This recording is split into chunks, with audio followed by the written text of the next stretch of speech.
आणि या टॉप 25 घडामोडी पाहिल्यावर एक नजर आता मुख्य घडामोडींवर.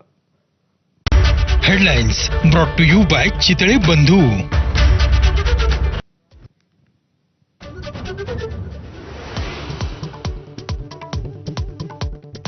इस्रायल इराण युद्धामध्ये अमेरिकेची एंट्री, इराणच्या 3 आण्विक तळांवर हल्ला, इराणने शांततेचा मार्ग स्वीकारावा किंवा विध्वंसासाठी तयार राहावं, डोनाल्ड ट्रम्प यांची धमकी.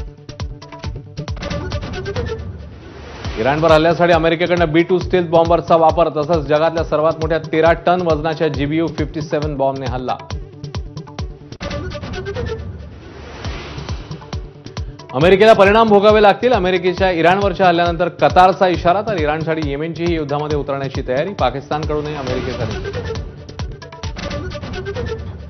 वारीबाबत सपाचे आमदार अबू आझमींचं वादग्रस्त वक्तव्य, नमाज पठणामुळे होणाऱ्या वाहतूक कोंडीची वारीशी तुलना, सर्व स्तरातून आझमींवर संताप. शिवसेनेच्या 2 माजी नगरसेवकांचा भाजपात प्रवेश, मुंबई महापालिकेत भाजपच्या नगरसेवकांचा आकडा 100 वर गेल्याचा आशिष शेलारांचा दावा. उद्धव ठाकरेंवरही टीकास्त्र.